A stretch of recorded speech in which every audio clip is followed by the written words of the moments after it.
ಓಂ ಗುರುರ್ಬ್ರಹ್ಮ ಗುರುರ್ವಿಷ್ಣು ಗುರುರ್ದೇವೋ ಮಹೇಶ್ವರಃ ಗುರುರೇವ ಪರಂ ಬ್ರಹ್ಮ ತಸ್ಮೈ ಶ್ರೀ ಗುರವೇ ನಮಃ. ಓಂ ಸ್ಥಾಪಕಾಯ ಚ ಧರ್ಮಸ್ಯ ಸರ್ವಧರ್ಮ ಸ್ವರೂಪಿಣಿ ಅವತಾರ ವರಿಷ್ಠಾಯ ರಾಮಕೃಷ್ಣಾಯ ತೇ ನಮಃ. ಪ್ರೀತಿಯ ಬಂಧುಗಳೇ, ಗಿರೀಶ್ ಚಂದ್ರ ಘೋಷ್ ಶ್ರೀರಾಮಕೃಷ್ಣರನ್ನು ಭಗವಂತನ ಅವತಾರ ಎಂದು ಸಾರುತ್ತಾ ಎಲ್ಲ ಕಡೆ ಹೋಗುತ್ತಿದ್ದಾನೆ. ಒಮ್ಮೆ ಶ್ರೀರಾಮಕೃಷ್ಣರು ಕಾಶೀಪುರದ ತೋಟದ ಮನೆಯಲ್ಲಿ ರುಗ್ಣಶಯ್ಯೆಯಲ್ಲಿ ಇರುವಾಗ ಗಿರೀಶ ಆ ದಿನಗಳಲ್ಲಿ ಶ್ರೀರಾಮಕೃಷ್ಣರ ಬಳಿಗೆ ಹೋಗುತ್ತಿದ್ದುದು ಅಪರೂಪ. ಏಕೆಂದರೆ ಅವನಿಗೆ ಶ್ರೀರಾಮಕೃಷ್ಣರ ಆ ನೋವನ್ನು ನೋಡಲಿಕ್ಕಾಗುತ್ತಿರಲಿಲ್ಲ. ಒಮ್ಮೆ ಮಾತ್ರ ಅವನು ಕಾಶೀಪುರದ ತೋಟದ ಮನೆಗೆ ಶ್ರೀರಾಮಕೃಷ್ಣರ ಬಳಿ ಬಂದಿದ್ದಾನೆ. ಶ್ರೀರಾಮಕೃಷ್ಣರು ಆಗತಾನೆ ಗಂಜಿಯನ್ನು ಕುಡಿದು ಕೆಳಕ್ಕೆ ಇಟ್ಟಿದ್ದಾರೆ. ಅಲ್ಲಿ ಅವರಿಗೆ ಕೈ ನಡುಗುತ್ತಿತ್ತಲ್ವಾ, ಆದ್ದರಿಂದ ಆ ಗಂಜಿಯ ಕೆಲವು ಹನಿಗಳು ನೆಲದ ಮೇಲೆ ಚೆಲ್ಲಿವೆ. ಅದರ ಜೊತೆ ಅವರ ಎಂಜಲು ಕೂಡ ಬೆರೆತುಕೊಂಡಿದೆ. ಅಲ್ಲಿ ಆ ಗಂಜಿ ಹನಿಗಳನ್ನು ತಿನ್ನಲಿಕ್ಕೆ ಅಂತ ಇರುವೆಗಳು ಬಂದು ಸೇರಿಕೊಂಡಿವೆ. ಶ್ರೀರಾಮಕೃಷ್ಣರು ಈ ದೃಶ್ಯವನ್ನು ಗಿರೀಶನಿಗೆ ತೋರಿಸುತ್ತಾ, ನೋಡು, ನೀನು ಇಂಥ ಮನುಷ್ಯನನ್ನು ಅವತಾರ ಎಂದು ಸಾರಿಕೊಂಡು ಹೋಗುತ್ತಿದ್ದೀಯಲ್ಲ ಎಂದು ಕೇಳುತ್ತಾರೆ. ಏನು, ನೀನು ಈಗಲೂ ನನ್ನನ್ನು ಅವತಾರ ಎಂದು ಕರೆಯುತ್ತೀಯಾ ಎಂದು ಮರು ಪ್ರಶ್ನಿಸುತ್ತಾರೆ. ಗಿರೀಶ ಸ್ವಲ್ಪವೂ ಹಿಂದೆ ಮುಂದೆ ನೋಡದೆ, ಹೌದು ಮಹಾಶಯರೇ, ನೀವು ಆ ಇರುವೆಗಳಿಗೆ ಮೋಕ್ಷವನ್ನು ಕೊಡಲಿಕ್ಕೆಂದೇ ಬೇಕಂತಲೇ ಈ ರೋಗವನ್ನು ಆರೋಪಿಸಿಕೊಂಡಿದ್ದೀರಿ ಎಂದು ಹೇಳಿಬಿಡಬೇಕೇನು? ಗಿರೀಶನಿಗೆ ಶ್ರೀರಾಮಕೃಷ್ಣರಲ್ಲಿ ಅಂತಹ ಅವಿಚಲ ಶ್ರದ್ಧೆ. ಶ್ರೀರಾಮಕೃಷ್ಣರ ಮಹಾಸಮಾಧಿ ಆಯಿತು. ಗಿರೀಶ ಹೋಗಲೇ ಇಲ್ಲ. ಅವನಿಗೆ ಯಾರೋ ಒಬ್ಬರು ಬಂದು ವಿಷಯವನ್ನು ತಿಳಿಸಿದರು. ಅವನು ಹೇಳಿದ, ಶ್ರೀರಾಮಕೃಷ್ಣರು ಪ್ರಾಣ ಬಿಟ್ಟರು ಎಂಬುದನ್ನು ನಾನು ನಂಬುವುದೇ ಇಲ್ಲ, ಏಕೆಂದರೆ ನಾನು ಅದನ್ನು ನೋಡಲಿಲ್ಲ. ಅವರು ಚಿನ್ಮಯ ರೂಪದಿಂದ ಸದಾ ಸರ್ವದಾ ಇದ್ದೇ ಇರುತ್ತಾರೆ.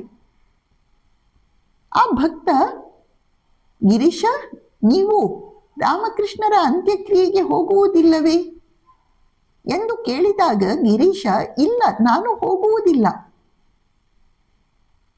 ನನ್ನ ದುರ್ಬಲ ಮನಸ್ಸಿಗೆ ರಾಮಕೃಷ್ಣರ ಅಂತ್ಯವನ್ನು ನೋಡಿ ಸಹಿಸಿಕೊಳ್ಳುವ ಶಕ್ತಿ ಇಲ್ಲ.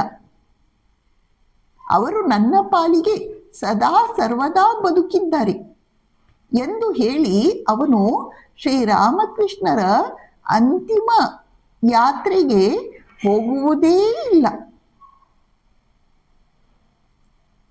ಶ್ರೀರಾಮಕೃಷ್ಣರ ಮಹಾಸಮಾಧಿಯ ಅನಂತರ ಗಿರೀಶ ತನ್ನ ಹೆಚ್ಚಿನ ವೇಳೆಯನ್ನು ತನ್ನ ನಾಟಕ ನಿರ್ದೇಶನ, ನಾಟಕದಲ್ಲಿ ಮಾರ್ಗದರ್ಶನ ಮಾಡುವುದು, ಪಾತ್ರ ನಿರ್ವಹಣೆ ಮಾಡುವುದು, ಇದೆಲ್ಲ ಮುಗಿದ ಮೇಲೆ ಹೆಚ್ಚಿನ ಸಮಯವನ್ನು ಶ್ರೀರಾಮಕೃಷ್ಣರ ಸ್ಮರಣೆಯಲ್ಲಿ, ಚಿಂತನೆಯಲ್ಲಿ ಕಳೆಯುತ್ತಿದ್ದ.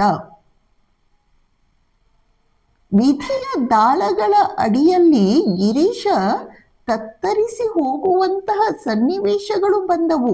ಆದರೆ ಅವನು ತತ್ತರಿಸಿ ಹೋಗಲಿಲ್ಲ. ಅವನ 2 ಹೆಣ್ಣು ಮಕ್ಕಳು ತೀರಿಕೊಳ್ಳುತ್ತಾರೆ. ಅವನ 2ನೆಯ ಪತ್ನಿ ತೀರಿಕೊಳ್ಳುತ್ತಾಳೆ. ಅವನ ಪರಮ ಪ್ರೀತಿ ಪಾತ್ರ ಮಗು, ಯಾರನ್ನು ಅವನು ರಾಮಕೃಷ್ಣ ಎಂಬ ಹೆಸರನ್ನು ಇಟ್ಟೇ ಕರೆಯುತ್ತಿದ್ದನು, ಯಾರನ್ನು ಅವನು ಅತ್ಯಂತ ಪ್ರೇಮದಿಂದ ರಾಮಕೃಷ್ಣರ ಸ್ವರೂಪವೇ ಇವನು ಎಂದು ಮುತುವರ್ಜಿಯಿಂದ ನೋಡಿಕೊಳ್ಳುತ್ತಿದ್ದನು. ಯಾವ ಮಗು ಗಿರೀಶನನ್ನು ಮೊದಲ ಬಾರಿ ಶ್ರೀಮಾತೆಯವರ ಬಳಿಗೆ ಕರೆದುಕೊಂಡು ಹೋಯಿತು, ಅಂತಹ ಆ ಮಗು ಕೂಡ ತೀರಿಕೊಂಡು ಹೋಯಿತು. ಗಿರೀಶ ತುಂಬಾ ದುಃಖಾಕ್ರಾಂತನಾದನು. ಅವನ ನಾಟಕಗಳಲ್ಲಿ ಈ ದುಃಖದ ಛಾಯೆಯನ್ನು ಗಮನಿಸಬಹುದು. ಒಂದು ನಾಟಕದಲ್ಲಿ ಅವನು ಬರೆಯುತ್ತಾನೆ, ಜೀವನ ದುಃಖಕರ, ಈ ಜೀವನ ಬರಡು, ಹಚ್ಚ ಹಸಿರಾದ ಹೂವಿನ ತೋಟ ಕ್ಷಣಾರ್ಧದಲ್ಲಿ ಸುಟ್ಟು ಬೂದಿಯಾಗುವುದು. ಹೀಗೆ ನೊಂದ ಗಿರೀಶನಿಗೆ ಸಾಂತ್ವನವನ್ನು ನೀಡಲೆಂದು ಸ್ವಾಮಿ ನಿರಂಜನಾನಂದಜಿ ಅವರು ಅವರನ್ನು ಜೈರಾಂಬಾಟಿಗೆ, ಶ್ರೀಮಾತೆಯವರ ಹತ್ತಿರ ಕರೆದುಕೊಂಡು ಹೋಗುತ್ತಾರೆ. ಜೈರಾಂಬಾಟಿಯಲ್ಲಿ ಕೆಲವು ತಿಂಗಳು ವಾಸವಾಗಿದ್ದ ಗಿರೀಶನ ರನ್ಮನಗಳಿಗೆ ಹೊಸ ಚೇತನ ಲಭಿಸುತ್ತದೆ. ಅವನು ತನ್ನ ದುಃಖವನ್ನು ಮರೆಯುವಂತಾಗುತ್ತದೆ. ಸುತ್ತಲೂ ಹರಡಿಕೊಂಡಿರುವ ವಿಶಾಲವಾದ ಹೊಲಗದ್ದೆಗಳು, ಹಸಿರು ಹೊಲಗದ್ದೆಗಳು, ಬೆಳಗ್ಗೆ ಸಂಜೆಯ ಆ ಶೋಭಾಯಮಾನವಾದಂತಹ ಸೂರ್ಯೋದಯ ಸೂರ್ಯಾಸ್ತಮಾನಗಳು, ಹಳ್ಳಿಯ ಮುಗ್ಧ ಜನವರ್ಗ, ಮೇಲಾಗಿ ಶ್ರೀಮಾತೆಯವರ ಅಹೇತುಕ ವಾತ್ಸಲ್ಯ ಮತ್ತು ಕೃಪೆಯ ಆಶ್ರಯದಲ್ಲಿ ಗಿರೀಶ ತನ್ನ ನೋವನ್ನು ಮರೆತ ಆನಂದದಿಂದ ಪುಟ್ಟ ಹಸುಳೆಯಂತೆ ದಿನಗಳನ್ನು ಕಳೆಯತೊಡಗಿದ. ಒಮ್ಮೆ ಗಿರೀಶ ಅಲ್ಲಿರುವಾಗಲೇ ಶ್ರೀಮಾತೆಯವರ ಬಳಿ, ಅಮ್ಮ, ನೀವು ನನಗೆ ಸನ್ಯಾಸವನ್ನು ಕೊಡಬೇಕು ಎಂದು ಕೇಳಿಕೊಳ್ಳುತ್ತಾನೆ.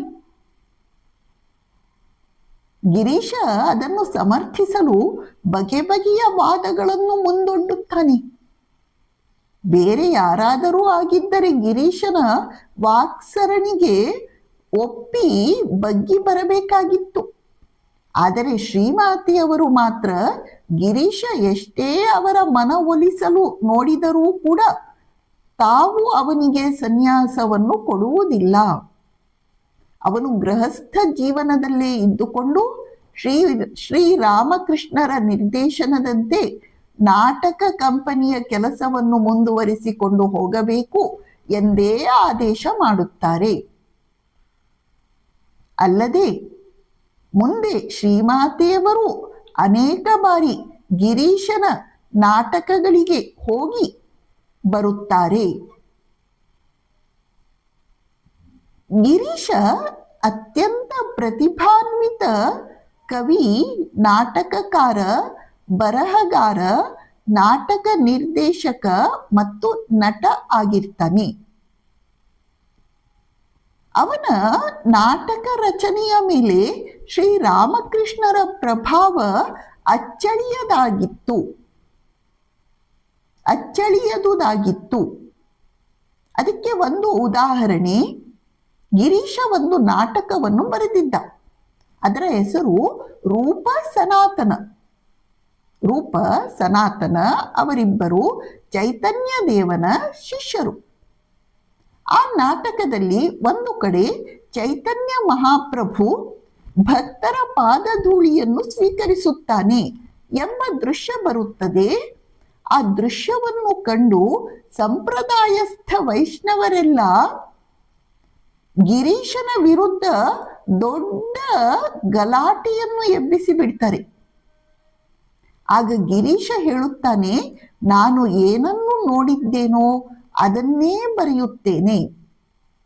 ನಾನು ಶ್ರೀರಾಮಕೃಷ್ಣರ ಜೀವನದಲ್ಲಿ ನೋಡಿದ್ದೇನೆ. ಅವರು ಸತ್ಸಂಗ ಸ್ಥಳಗಳಿಗೆ ಹೋದಾಗ ಆ ಸತ್ಸಂಗ ಸ್ಥಳದ ನೆಲದ ವೇದಿಕೆಯ ಮಣ್ಣನ್ನು ತಮ್ಮ ಹಣೆಗೆ ಹಚ್ಚಿಕೊಳ್ಳುತ್ತಿದ್ದರು. ಅವರು ಹೇಳುತ್ತಿದ್ದರು, ಭಕ್ತರ ಪಾದಧೂಳಿಯಿಂದ ಈ ಸ್ಥಳ ಪವಿತ್ರವಾಗಿದೆ, ಆಧ್ಯಾತ್ಮಿಕ ಚಿಂತನೆಯಿಂದ ಈ ಸ್ಥಳ ಪವಿತ್ರವಾಗಿದೆ, ಈ ಪಾದಧೂಳಿ ಶ್ರೇಷ್ಠವಾದದ್ದು. ನಾನು ನೋಡಿದ್ದನ್ನೇ ನಾನು ನನ್ನ ನಾಟಕಗಳಲ್ಲಿ ಬರೆದಿದ್ದೇನೆ ಎಂದು ಗಿರೀಶ ಹೇಳುತ್ತಾನೆ. ಎಂತಹ ಹೃದಯ ಸ್ಪರ್ಶಿಯಾದಂತಹ ದೃಶ್ಯ ಇದು, ನಾವು ಭಾವಿಸಿ ನೋಡಬೇಕು. ಓಂ ಶಾಂತಿ ಶಾಂತಿ ಶಾಂತಿ. ಹರಿ ಓಂ ತತ್ಸತ್. ಶ್ರೀರಾಮಕೃಷ್ಣಾರ್ಪಣಮಸ್ತು.